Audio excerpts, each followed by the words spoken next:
welcome back. And we're moving into our conversation for this morning. It's going to be an extended one, given the depth as to which we hope to get into this issue. We're talking about public service, the ethics and laws in public service. And this morning, joining us in this conversation, we have Dickie Bradley, who is an attorney at law and former permanent secretary in the Ministry of Public Service. We have Hubert Enriquez, who is a former PSU president, the current treasurer for the NTUCB, and currently a member of the UNCAC steering committee. And we have Dale Trujeque, who is the current president of the Christian Workers Union. Good morning and welcome, and thank you for being here. Good morning. This is a big topic, and I understand that, and we want to be able to maximize the information that comes out of this particular conversation.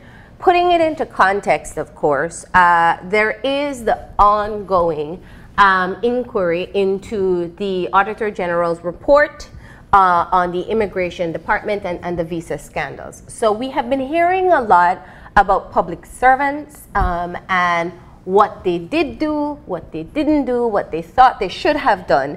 And I think that we've left a lot of questions in the public, or we're hearing a lot of questions from the public about what should actually be their role. So we're broadening the topic, and we're going to start there. How does one become a defined member of the public service? That is as good a place as any to start, Hubert? Yeah. The Constitution of Belize sets aside many paragraphs, sections dealing with the public service. It was a time when they were called public servants. The Constitution does that because persons who are public officers who serve the public are in fact the people who are working for the state. When you go work for the bank, you work for the bankers. When you go work for insurance or any private place. But when you have the privilege of being a public officer, you are working for your country, for everybody. Red, blue, no color, no matter. That is the difference between employees in various organizations and these special people who are called public officers. As a result, the Constitution goes out of its way to protect public officers from all kinds of influence. So a wealthy person cannot easily inveigle their way into getting special attention or special service. The politicians who, let me at the outset can say to you, that they have succeeded in hijacking the institutions of the country, and they run things. They follow no law, no rules, no nothing. And the Senate hearing is showing us more and more that high-ranking public officers, heads of a government department where there is national security implications, there's a whole heap of important matters attached to immigration, that they are intimidated by persons who are called ministers. There were rules in the public service which said you are not to approach a minister to ask them about salary increase, about get promotion, and so on. Those used to be the rules. And I dragged out some of my books in my public service time to help your viewers get an understanding of what is happening. But let me just finish this point. The Constitution protects public officers. There is a body called the Public Service Commission where they hire, fire, transfer, and protect public officers from politicians and other undue influences. Let's not get ahead of, I don't want to get ahead of ourselves with the commission. Go ahead. That's the point I was going to make, because I think that a very important distinction has to be made between those persons who are regarded as public officers who are appointed by the Public Services Commission, as opposed to persons who are called open vote workers. Let's clarify them, There are many persons in the public service who are open vote, perhaps contractor officers, who are not really regarded as the mainstream public officers, and to whom the public service regulations apply, the persons who are actually appointed by the Public Service Commission. So it's a very important distinction we need to make. Because there are those who are appointed we call them in Belize government workers, government officials, because you work with a government department. But there is a clear distinction between who would be public service and who would be open vote. Yeah, because those are all supposed to be temporary workers, the open vote workers. But in fact, so they do end up working for much longer period than in fact even the persons who are public officers. And so there's a problem there. But let me, I would fail in my responsibility if I did not say this to you, that public officer is defined in the Constitution. A public office is defined in the Constitution. There are currently 3 types of public officers, which is wrong and illegal.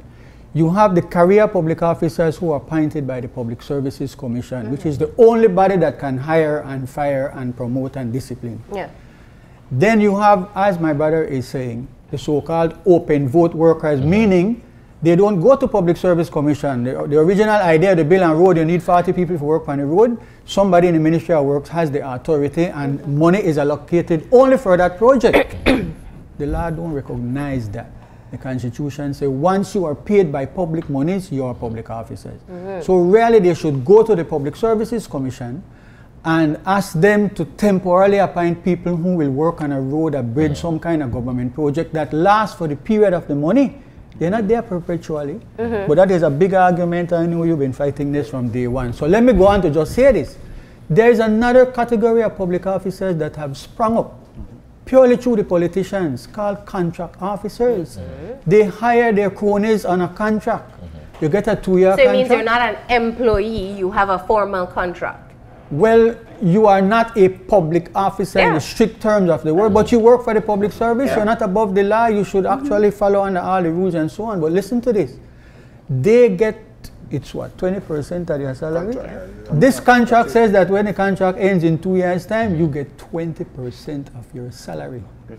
And Judge Fraser had showed me a list. It is millions and millions of dollars for cronies who are being called contract officers. And while we're on that topic, let me just mention one other matter. The law is very clear. Public officers, it uses all public officers must retire on reaching the age of 55. They rehire who they want. Well, I was going to say they do retire, but then they are oftentimes rehired. Yes, as contract officers. Let me bring this back into some of the issues that we had been talking about prior to the Senate inquiry.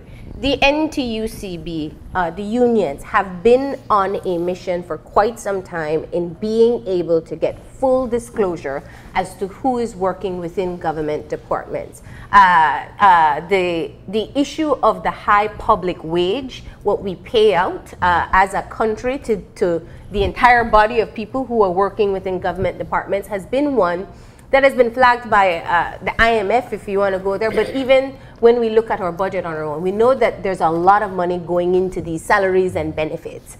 How successful has the union been in being able to get this information out? Well, we are diverting a bit from the intended discussion.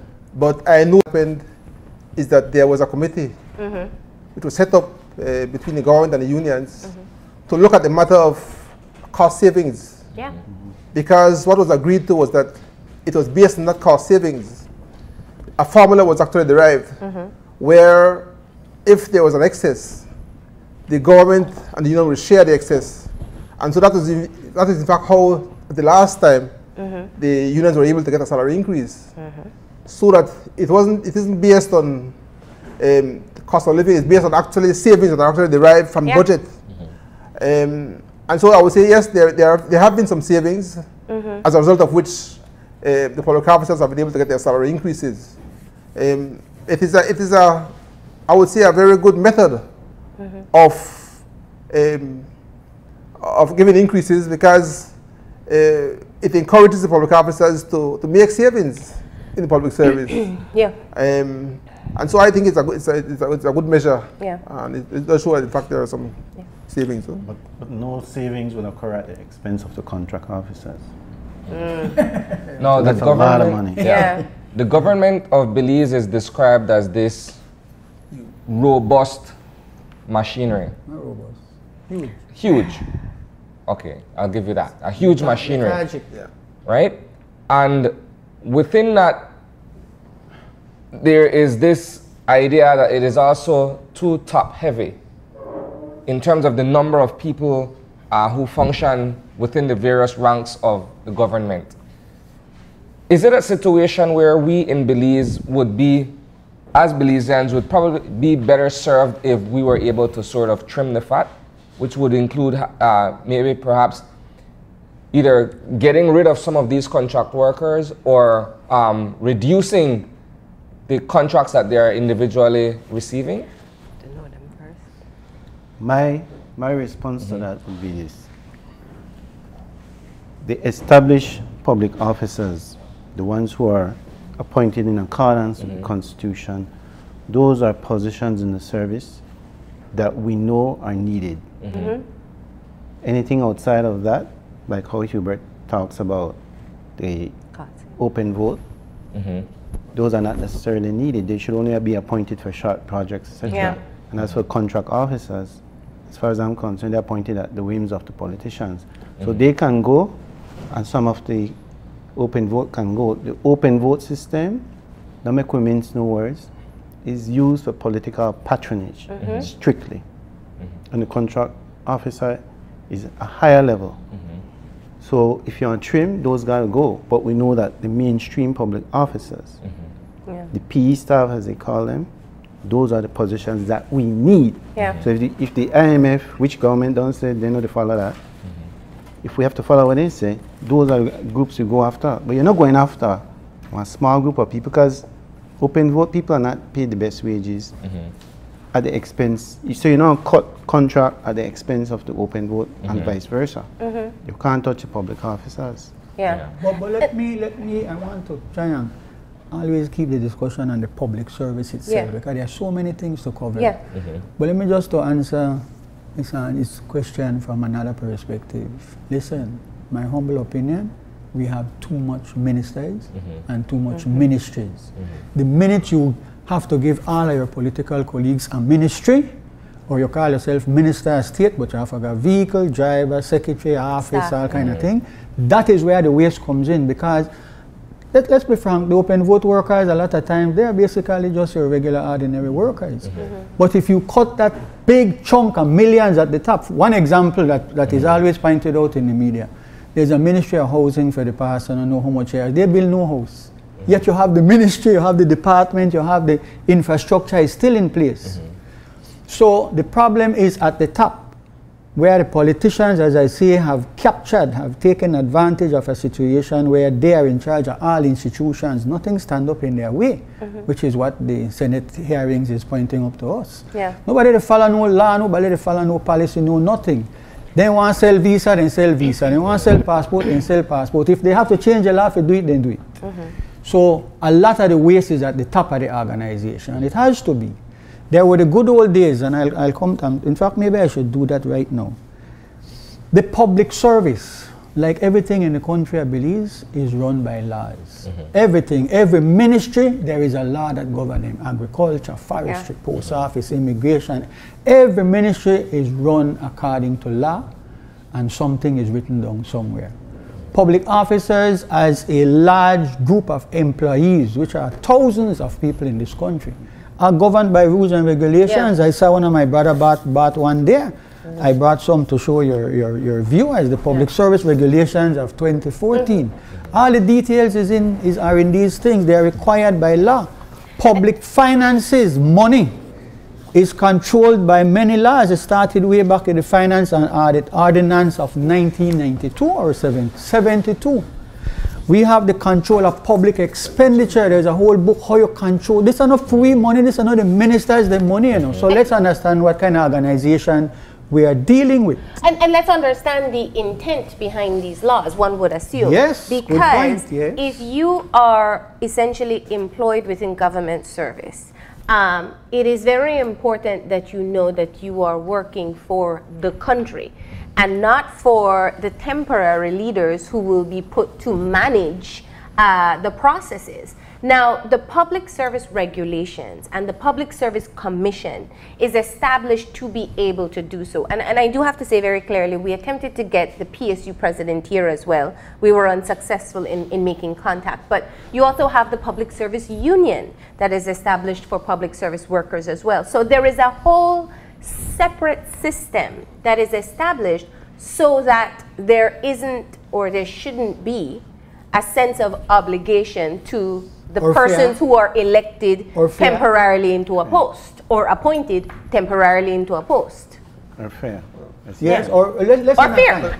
Because we heard that in the Senate inquiry. Thank you. That is very important for us. I want to back up and tell you, because the best years of my life I had given as a public officer before my eyes were open and I saw that the animals were eating the apple, drinking the milk and changing the law to suit themselves. So let me tell you, public officers are trained, you know. These are not just people who go work. These are highly trained servants of the people in all their fields, customs, agriculture, forestry, wherever it is. They are trained people. Also, because they are governed by rules and laws and regulations and so forth, they are required to know these things. You must know your general orders, or as they are now calling it, public service regulations. You must know about the financial orders of the public service. You must know the stores orders. You must know these things, because the hierarchy of the public service, every government department, every ministry should have a finance officer and an accountant, and they should be answering to the financial secretary. The administrative section is different. You have administrative assistant, administrative officers, all the way up to CEOs now, who answer to the public service ministry in terms of personnel and management issues. Those are things which are there for a reason. Now, I'm really sorry to have to say this to you, but all the older public officers that are still around, John Longsworth, Mr. Charles Hyde, all these people will tell you, when the British were here, it was a disciplined system, and you must follow the rules and regulations. So that day, it seems to be free for all, nothing is happening, and the institutions of the country are thereby weakened. But my question is this: how do we ensure?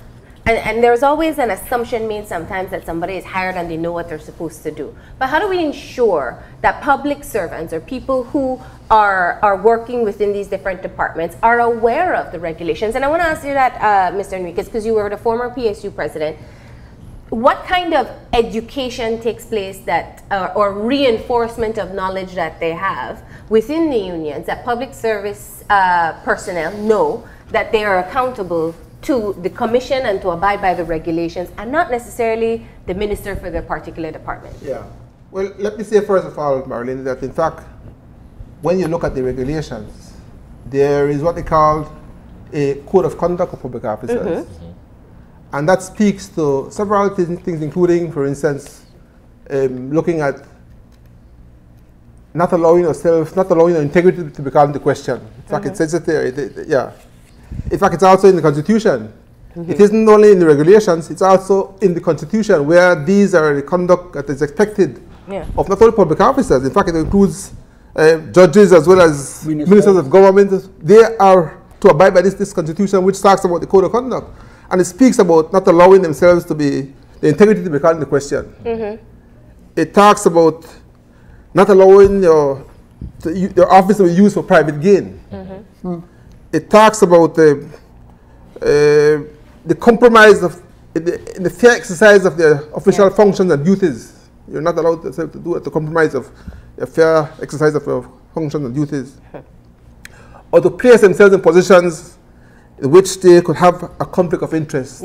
So these are very, very clear code of conduct of public officers, and I believe that most public officers are aware of these this conduct. But the problem comes in where there are those officers who, for some reason or the other, do not comply with these regulations as it relates to the conduct.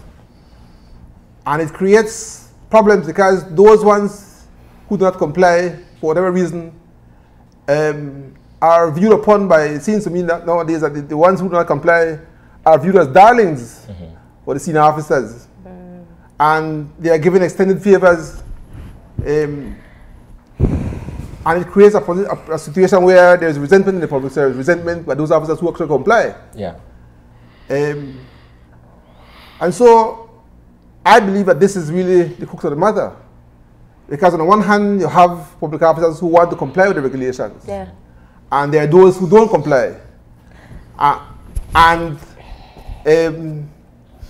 you know. And I hear what you're saying, and you know, let's not pretend that there isn't a culture established that has been long going. It spans this administration. We know that we have heard many instances of public servants who perhaps do things because the minister said, or the head of department said, or the CEO said. But if I am to be employed tomorrow within a government department, and I enter and I read my code of conduct, and I know what I'm supposed to do, the influence internally by other public servants who are senior to me is to perhaps do what ex-minister says to do. Now, I am in a position that either I follow what my supervisor is saying or I follow what is written in theory as to my practice. What are the actual, and that's why I go back to the commission and the regulations. Yeah. What is that person to do? Are they to simply do what their supervisor are asking or go rogue and... Let me tell you what is the proper thing to do. There is a recourse. First of all, Belize law, Belize government system, all these things, we never invented. We get it from somebody who's been doing it for a long, long time. Right. Listen, there's some simple thing in the public service which is required, which is so important. Let me give you some examples. There is a thing called record management and record keeping. Every document, every letter, every correspondence and move is kept, a record is kept of it. There is a thing called one file jacket. There's an old thing, I can't realize why they use the name, but it's called a treasure tag. You bore a hole and a string or a string too, and they got 2D metal at the two sides so it can't come off. Every correspondence concerning that file, then bore a hole at top and put it in so it can't drop out, you know. Then there's a minute sheet at the left-hand side inside of the jacket, a long sheet of paper. Every correspondence that go in there, letter from Ministry of Finance, reference on, so dated, that they ended number 1. 2, response from our head of department. Everything is listed there. Why? Because later on, the audit, the accountant general, Senate committee, anybody can come and see what happened. It's documented. But also, that documentation serves this purpose when you have a good public service. The minister says to somebody, and I'm giving you an actual example, then they put in security cameras that for his house, his personal house. He and make the government pay for it now. So he and tell for his CEO, who is a political crony, not a career public officer, you know. Let me pause and say this because we have a big battle to fight for safe for our country. A permanent secretary, your name has been changed to chief executive officer, is normally 90% of the times a career public officer. There are lots of reasons for that. Let me tell you, you are trained in the service. They make sure before you turn PS, you may work at this department, you may work at this session, you know about finance, you know about administration, all these things. You came up in the ranks. In the ranks, and what that does for you, you have your pension to look forward to, man. So when you retire at 55, you got money till you're dead. So the career public officer is also, when he turns a PS, he's an accounting officer. Not the minister. The minister doesn't spend public money. A different system. No, he's the minister's calling the two, and then now he's an appointed CEO. You understand where they go on? So, listen, the law says the accounting officer is responsible. Who is responsible to? He's responsible to the financial secretary, another career public officer, to protect government assets and funds. He's responsible to the public accounts committee. In the good old days, they used to send for you and ask you questions. So when did we... Give me a second and we'll go there. I want to explain the procedure. It's important for us. You see what the file will do is if the minister said to his flunky crony CEO, listen, I met some investors and they need some visa for come to Belize. I want to rush that through for me. Pick up your phone and call the director of immigration and so minister wants so and so and so with the send cross the name of the people name. It is going to go into our file. Telephone call came in, a copy of the letter from the minister. Should. Well, of course, everything is should. Just like a person shouldn't rob another person, they rob them. So there is a record of it. You know why? Because in the good old days, not so very long ago, you get an instruction from, first of all, ministers not to talk to regular public officers in giving them instructions, asking them to do things, telling them to do things. You know, work like they are politicians, man. They come and go. They have been ruling the country for a very, very long time. Marlene Esani, listen, you put in there, I receive instructions from the minister or the CEO to do so and so, but I am unable to do it, and you send that. And I hear what you're saying, the documentation process. But let me just let's look at this situation. No, not devil's advocate. I want to see what the situation is. We're currently having a Senate inquiry where some of this documentation was done, and some of the public servants are now saying, well, I did it on the request of the director or under the request of the minister, or there was an established protocol that if the minister was present, whatever, right? Or if there was a minister recommendation. My point is this. Even if there is a documentation process, even if I put that, you know, because my boss told me to, it doesn't stop what is taking place. And if there is no audited report that comes out 4 years later, after the criminals have gotten the visas and the passports, after whatever corruption has taken place, we'll never know about it. No, but you see the difference for documentation is that you, the public officer, knows that if in the case the badge turn over, they have it right there that a correspondence came in. There's a paper trail for everything. That is very important because that is Agreed. part of accountability. Agreed. Let me But pause how on- does it stop the problem of corruption? In other words, these actions will continue with all the documentation saying... No, that's not true. That's not true. Let me tell you what is happening. In any democracy, the Public Accounts Committee of the nation's parliament, made up by elected leaders in the parliament, in the House of Representatives, they form the Public Accounts Committee. For democracy to work, that is always chaired by somebody from the opposition. You can't go audit You to can't police oneself. yourself. Thank you. The minute you see anybody they try to tamper with that, you know they're up to no good. All right? Why you have that? Because the public officer knows that each year there's an audit of his department, his ministry. He knows that the Public Accounts Committee will get special reports from the Auditor General and from elsewhere. And that if there's anything in the file, he will answer for it. And the rules provide that that public officer can be surcharged if he causes the government to lose money. He is surcharged and take Let cash. me get Hubert wants to get in here. Let's get Hubert. But I think the point of the case is really truly the fact that in fact even that committee itself is at the moment not operational. So I think that it is indeed a problem, but I think it stems from the fact that there's a lack of confidence in the public service and the institutions of government. The question is, how can those public officers who got caught up in the system, how can they be reassured that in fact there are systems to protect them? And I do believe that in fact sometimes people feel that they have no choice but to do what they do. But maybe we need to look at the institutions that can actually protect the public officers. Like for instance, some time ago, you know, there was what they call, for instance, this accounts admin post panel for those officers who work in those grades, the accounting and administrative committee, no? panel. And what happened there was that those, whenever there was a vacancy, for instance, for promotion, that matter will be discussed at that panel. And that panel sits, for instance, the union. And so when they make those promotions, those recommendations for promotion, it has to go through a process which is vetted by those people. And in fact, I understand that process is no longer operational. No. That's what I understand.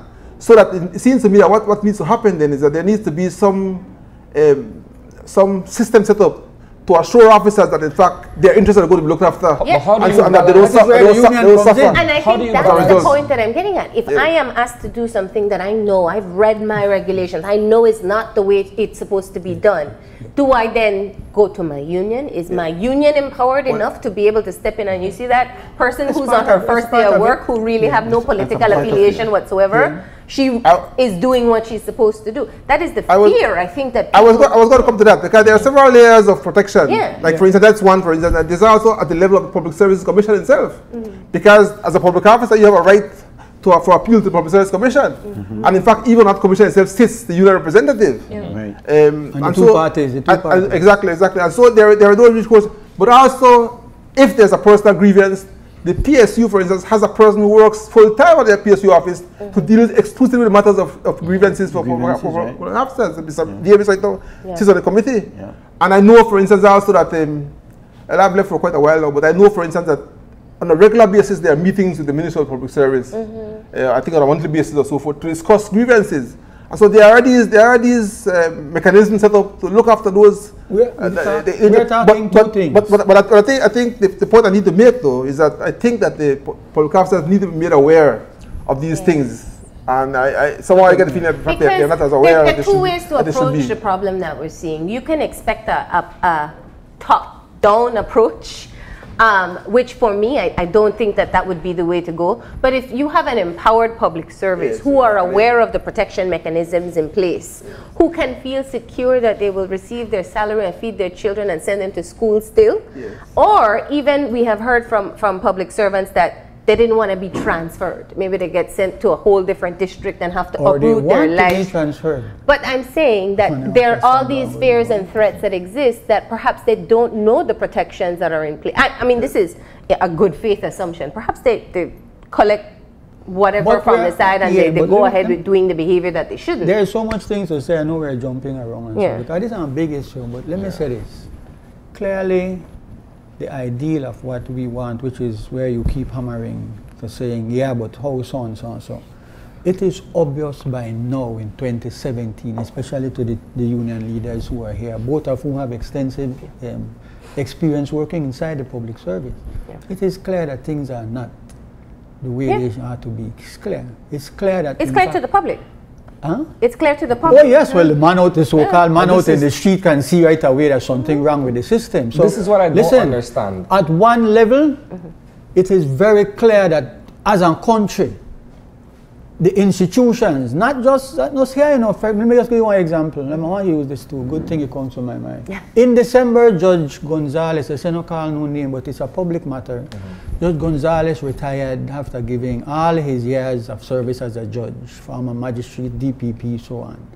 We are in July 2017 and there's no replacement. That means a whole Supreme Court is not working. That means hundreds of men and women back at prison, no, they get one hearing and so on. That could never happen in the good old days. You know why? The head of department was required to report to his ministry, who required to report to what used to be called establishment, changed to the Ministry of the Public Service. The situation. When you retire, who will replace you? What year? Is that person fit? Why is that person fit? Every year you have to say who is going to go off the following year, the year thereafter, who will replace, who is likely to replace, so that there's provisions in place for that. There's continuity. The continuity in the public service. You know what is happening right now? In violation of the Constitution of the country, the politicians are now appointing who they want to be heads of government departments.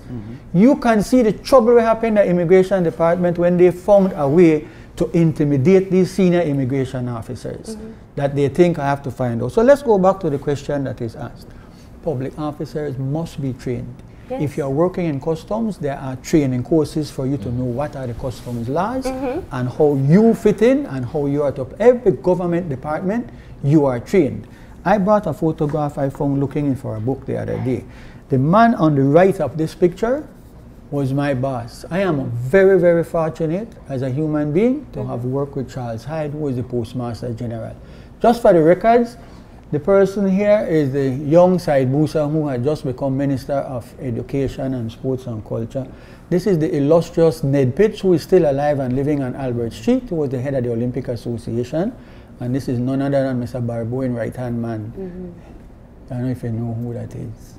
Anyway, Hilly Martinez. But my point is, we are all public officers are trained in their departments, and as they move from department to department, they are trained. They are also literally trained in the financial orders, the stores orders, the general orders, Public Service Commission.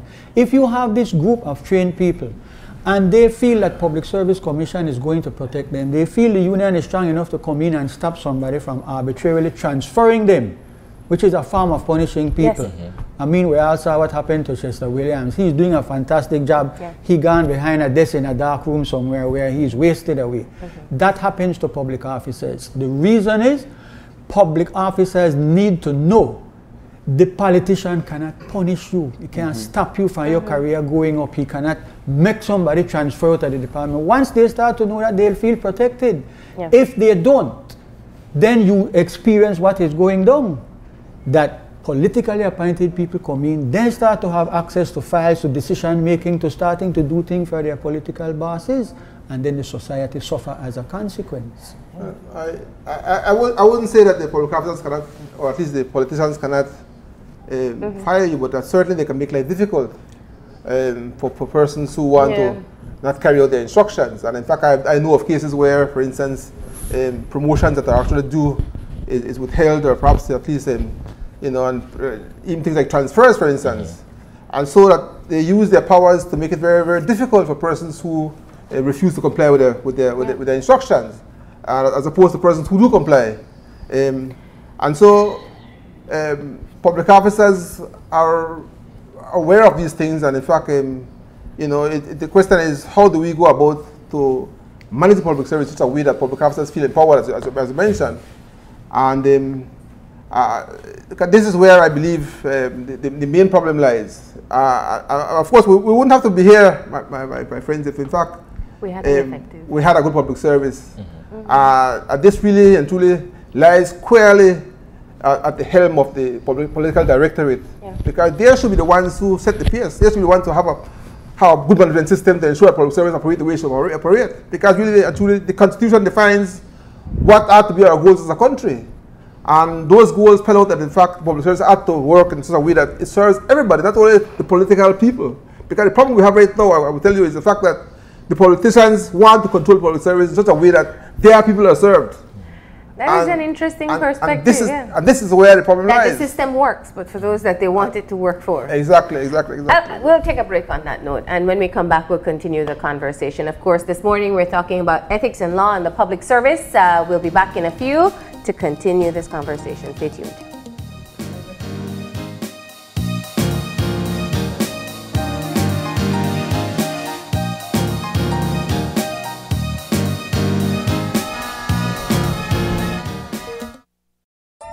For over 20 years, Great Belize Television, Channel 5, has been the leader in award-winning local programming. We have also produced some of the best video commercials, documentaries, and live events for clients countrywide. And we continue to offer high-quality production services to maximize your advertising needs for your business or organization. From concept to completion, let us help you achieve your marketing goal by producing your commercial, documentary, graphic animation, live event, or even designing your website. Using state-of-the-art equipment and experienced personnel, we can make your ideas come alive. For more information, come see us on Coney Drive or give us a call at 223-0146 or 223-7781 or email us at gbtv@btl.net. Great Belize Productions, making great television in Belize.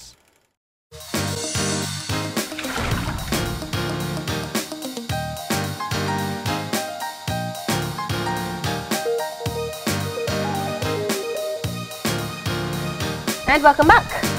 This has been a very interesting first segment discussing the public service and, of course, the rules and regulations that govern public officers. We're entering our second part of the conversation, Marlene, and during the break we agreed that we wanted to begin with input from Mr. Dale Trujeque insofar as what we were discussing to be motivations.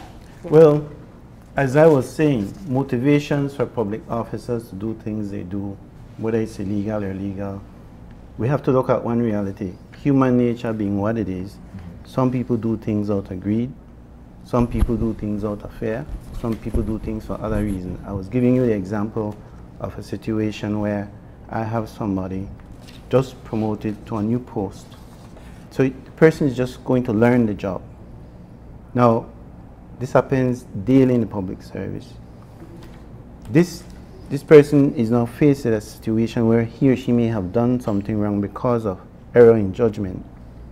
But if he had the experience, nobody couldn't tell him what to do. He might know how to stand up, how to hold the ground. The person was unable to, took a judgment, it was a poor judgment, and you can't fault him for that, and now they want to beat him up for it. You can't do that. Public officers, as you've heard, they're governed by regulations, they're governed by and protected by regulations and the Constitution. They have to have, outside of human nature, that integrity. The system we were left by the British is an honorable system. I always say this. It can work if we decide, all of us, will make sure the person that comes to me and asks me to do something that I know is wrong, I can tell her, I won't do that, I can't do that. That is not within my authority to do. I have to have the fortitude. Now, because of the way the democracy has been deformed, as somebody said some years ago, the public service has been deformed. The PSU, in my view, my sister union, has to become strong like when Hubert was there, stronger. Because you got to hold the politicians, hold their hand to the fire. Make them know if you keep imposing on our people, you will feel the wrath of our people. Can I interject here quickly? Education is important. It gives the impression to most of us who are on the outside looking in that there seem to be two systems at play here. The system where rightfully there are certain processes and procedures that should be followed, and the system where there is the ministerial influence that allows one to be able to circumvent all of those standards, so to speak, and go straight to what you want based on the minister either making a phone call or providing something that says, okay, you know what, you can move up ahead of the line and get dealt with right away. There are many times when, for instance, we go to the lands department and the bureaucracy in terms of trying to get one simple thing accomplished versus someone else who may have political ties or who has a connection to make one phone call and that gets done with him or her, not even have to set foot in the office. It gives the impression that you have parallel systems. How do you respond to something like that? Well, people need to understand, the public ought to understand that we allow that parallel system to pop up and become so lucrative, that we allow it. And only we can stop it, and only we have the power to stop it, right? It can't be a case of, just last night I heard this, a friend of mine that does work at the lands for people has been waiting for a title that he know don't get processed long time because somebody inside tell her. But out of bad mind, one senior public officer keep pushing her around. 8 months later, you don't get it. So he tell the person she was doing the process for, listen, I know he done, but this person, the black line for giving me the title, you know, it's there. So contacted another friend who is influential in this community because of money. He tell her, go to this person and tell her, I send you for the document. Sure as hell when he call the person, and this happened just the other day. You see, in the good old, let me segue from that. The lands department was on the show saying that there's a complaint line that can be used. But big news about that? No, I mean, we laugh at it, but let me say this, because we are so cynical about the system, and I think people in the public don't necessarily look at the public service with sympathy. They don't necessarily walk into a government department and say, poor you, you have terrible moral decisions to make every single day. They see a public service that does not serve the public and only particular few. Now, the purpose of this conversation, I think, is to be able to kind of trigger some thoughts as to what we can do to be able to change this to a system that will work. The regulations are there, the union is there, the commission is there. So in theory, what needs to be in place is there. But it seems that it is the individual motivations that perhaps need to be shifted, whether it's facing the fears of whatever kind of political victimization may take place, or choosing not to take whatever lucrative path or bribe that may come my way, or little favors that I could go ask the businessman later for if I help him speed up his process. That is, it seems to me that is where we are when looking at this situation. And if I'm wrong, by all means, go ahead and say so. But no, but let me get in here quickly with my train of thoughts, and then Hubert could follow up. We're looking at an important and a huge institution called the public service, and at the same time we're trying to look at what it should do. We're also, all of us, recognizing and sharing that some serious problem is there. Of course. But if we just take a holistic look at the thing, it's not just the public service. The institutions that make a country function are under tremendous stretch and sabotage. So the other day I read an editorial in the Mandala saying the judiciary is being subverted by the politicians.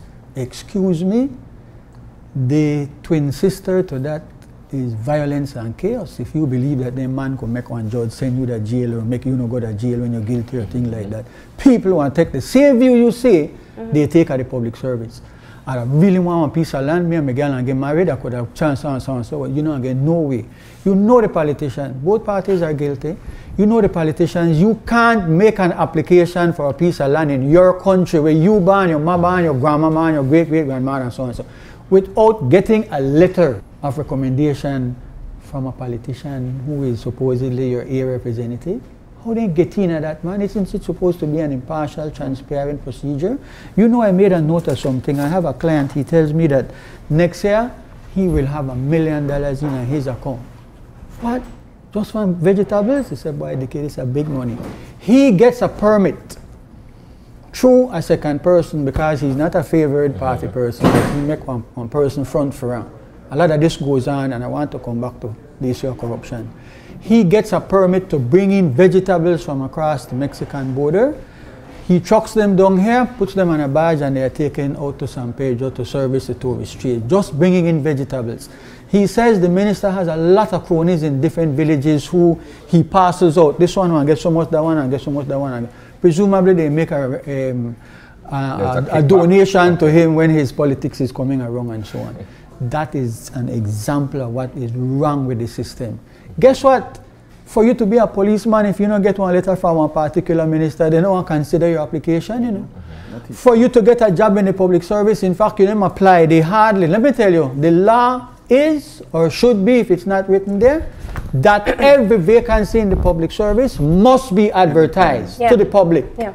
Not only is it advertised, you go in front of an impartial panel of people who no care if you're red or blue or no party to see what are your qualifications, your ability, and so on. So let's use this as a teachable moment. One of the things that has come out of the Senate inquiry is, once again, that the minister's recommendation is not necessary for, let's say, your passport application, right? It has been used. Many people believe they go and stand in line and wait until they could get the minister's signature. But it is not necessary. Similarly for lands, as dictated by the law, it is not necessary. Are there any, what in the law as of today requires a minister's recommendation? Very few things. The minister is the last stopgap under the law, you know. You go through a procedure, and some law will say that where they turn you down and you appeal and you are still turned down, you can appeal to ask the minister to have somebody review it. They're not here to review it, you understand? But no law require you get. But you have a lot of people in this country walking around believing that they have to have it, that it is a requirement. Well, but as Hubert has rightly said, it's a matter of public education. Yes. The public service is so important that they should have maybe once a week a television program where they explain what goes on in customs, what takes place in the Ministry of Land, what happens with forestry. Forestry is becoming important, and okay, they cut out log left, right, and center out of the country. Fisheries, my brother told me the other day, they meet a boat down south, two big blue garbage looking drum thing, packed right up in shark fin. They think they hurt me. Okay, so public education is crucial for us if we're going to know how the public service is to function, and the public officer is going to function without fear or favor from anybody. Listen, Rule 61, public officer shall not make representation to a member of the National Assembly with respect to his terms and conditions of service. That is a rule. As I said, Minister, look how long I work with the committee and whatnot, and fix me up and give me a job at customs. So be it. Yeah. Can I add here? Quickly. There used to be on a regular basis, senior members of the public service are called together with somebody from the Commonwealth, and they do a review of the public service. This is in addition to having a review of the different ministries and departments. Look at customs. Customs has remained the same from the time this administration and the previous one get in. No change to the system. I disagree a bit. For one reason, I will confirm something you said earlier. There are a large number of new customs officers in the public service from one electoral division in this country. A large number. And you all go do your homework. Let me make the point though, because I think this whole discussion really is about trying to find solutions, looking at the problem, trying to find solutions.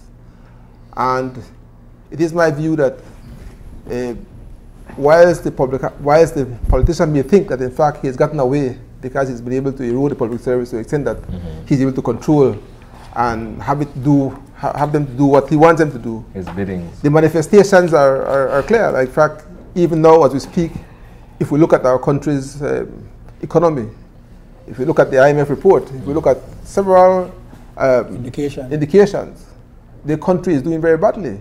And so, whilst they feel that they've gotten away, the manifestations are clear, that in fact it has led to a declining economy and a state where even our social fabric has been threatened. There's a lot of violence in our country, murders are taking place head over fist. And so it does beg the question as to, do we indeed want to see improvement? And I believe that it is not only the politicians that really are responsible for this. We have to take an active role as well. It is well said that in fact, a democracy is all as good as the participation of people. And so we have a role to play in ourselves as individuals, as also as ourselves as unions and so forth. And I think that's where perhaps we are also lacking. We cannot all blame the politicians. We have a role to play. And even with the public service and the public service union, for instance, I think they could do much, much more to first of all, educate public officers about their rights and responsibilities. And I think if that's done to a certain extent, some of the problems will be alleviated. I want to add, I think the time has come, because I don't think what we've seen happen in immigration is a total collapse. There must have been at least 1, 2 people in there who would have said something, alerted the public. So the time has come. What we are seeing is telling us there is a need for whistleblower legislation that protects public officers in this country. That is needed now, along with other legislations or regulations that would align with anti-corruption conventions and stuff. We need to flesh those things out, and they need to have teeth. They need to have teeth. We can't be sitting here and talking and nobody got to jail for nothing. So people don't mind what they know. Well, I wanted to get to that because we have been speaking about the protection mechanisms in place for public officers. And I want to ask, if you have rules and regulations, if you have a code of conduct and those are broken, what are the punitive measures in place? If I, as a public servant, know that this goes against my code of conduct, and yes, my supervisor is telling me to do it under the direct recommendation from the minister, and I still choose to do something that I know goes against what my role is, what happens to me? Am I saved because I did it because the minister said so? No. Who wants to tell me? Well, I wanted to say once again that there is a system in place and that powerful people have subverted that system. Yes. And no sense we say, how many people, you know what pains me? That all these public officers are being paraded in front of the Senate committee when all we know that the ministers they're responsible. Of course. That could never have happened without ministers. So it's unfair for, especially the kind of questions that are being put to them. Yes, you don't want, people seem to they're be being tainted and tarnished, and it's only a few people who have gone. But then the irony of it is that the ministers are the very ones who discredit the turn around and discredit them. They're the first ones to throw them under the bus. Listen, or throw them under the bus, that's the phrase. Discredit the listen, this is not an easy road. He said about whistleblowers, there is a small section in the Integrity in Public Life in the anti-corruption matter which says that there's some protection for people who bring these things, but you need a full-scale law to protect public officers. That if you, just like how they say, you can call this number confidentially to report crime, you should be able to call some high-ranking, non-political person to say, this already happened in my administration. Guess where they go on? Every week one container pass through as Olive Isle, but they got in vehicle and they got in this, and you should be able to call somebody in our democracy and feel that you are not going to expose yourself.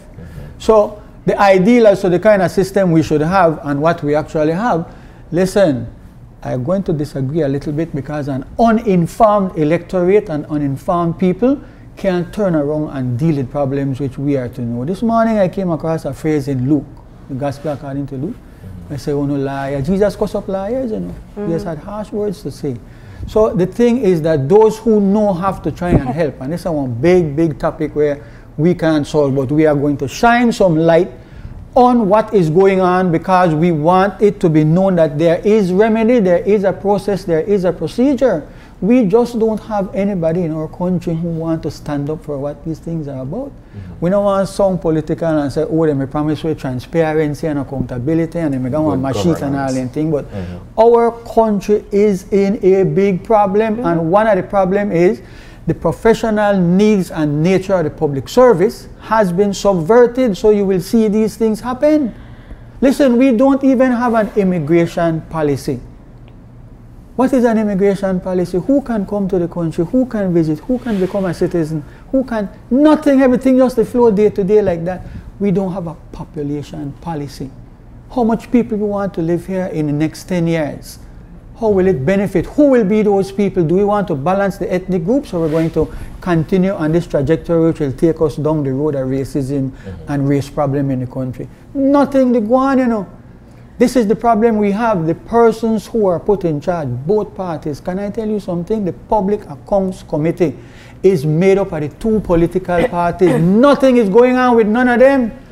Every ministry and department, let me end my contribution, say to you, every ministry and department in the government, all in public office and so, there is a standing committee in the National Assembly. They don't meet, they don't do nothing, they don't earn a salary. The problem starts at the top. So, yes, the problem starts at the top. Where, in your opinion, can the solution come from? Girl, Is it a strengthened union? Is it an empowered, educated public? Is it an empowered, educated public service who know and understand their protection mechanisms? That is a big part of it. But let me say something. It has to be all. Let me say something about the union. Unionism has been subverted by the political people, because look what they did to the teachers of the country. The teachers had to come out and fight for transparency and good government and Senate hearing. Who you think had the biggest responsibility for that? We the parent opposition to do that. Then teachers, day one, their other fellow unions not saying a word to support. In fact, they said words to subvert. That is an incredible state of where we are. So you ask me a question, and this is my answer to you. I am hoping and praying that Fidel Castro will come out from the ghetto from somewhere and turn this whole barge over. Because we know they make it. We have television now, we have radio, we have internet, and our country is getting worse. Right front of our eye. Can I tell you, they say somebody is working unemployed. So we have this list of this large number of employed Belizeans. Guess what they count as employed? If you cut on a yard one day and you nail 2 French peeling the next, you are employed. It's a joke. Let's get let's get closing. I want to say this. I don't think we can't fix it. I believe we can fix it. But we need to have that will. And we need to use what exists currently and build on what exists. It will take massive education, massive re-empowerment to bring all of this about. Otherwise, we are really messed up. And you know, I can't be cynical about the system. If I get cynical about the system, I don't do anything. The unions have to step up to the plate. I hope the sister union will become more assertive. I'm watching all these public officers being paraded, and I know see none show up when a union rep. None. That says a lot about the disconnect between the union and its members. Unless the union is a part of the thing, and that's really sad. Yes. Well, I want to end off where I started off with looking at some of the solutions indeed. And it has to be that, you know, despite what my friend had said, that we cannot in fact rise up when in fact we're not educated, it has to come from the people. And one would hope that in fact, as a part of that, the politicians themselves will be conscious enough to understand that, listen, for my own self-right interest, it is good for me to look at things differently, not to continue what we're doing, because really it's not sustainable what they're doing. But in the absence of that kind of enlightened self-interest approach, the people have to take up their own, they have to be their own salvation. And one would hope indeed that institutions like unions and so forth, even the business community, would see the need to have a strengthened public service, because it really and truly it's ourselves who are doing damage against ourselves, you know. And I'm hopeful that if, with what has happened with the BNTU, for instance, where they were able to champion those causes and got a certain response, that would be a trigger for other unions to stand up and to do likewise, because that has gotten us something in terms of what the revised Integrity Commission, the UNCAC, and I want to come at some point to discuss that matter with you, because I'm also the person on the NTUCB to sit on that committee, and there's been some developments there which I want to report on. And so that is where I see So we have to be hopeful that something can happen and we can move forward as a Hope country. springs eternal, but we can't leave without congratulating our Canadian and American friends who are celebrating their independence anniversary. Okay. Tomorrow, the mighty United States of America celebrate that war against the British in order to become independent in 1776. So big respect to our American friends. We don't particularly like a president, but we like a country. All right, and with that, we're going to go ahead and wrap up this segment. Thank you, gentlemen, for coming in. I think it was definitely a fruitful discussion, if only to remind people of the systems that do exist and the purpose that they were established for. We're going to go ahead and take a break, and when we come back, we're going to be talking about World Refugee Day.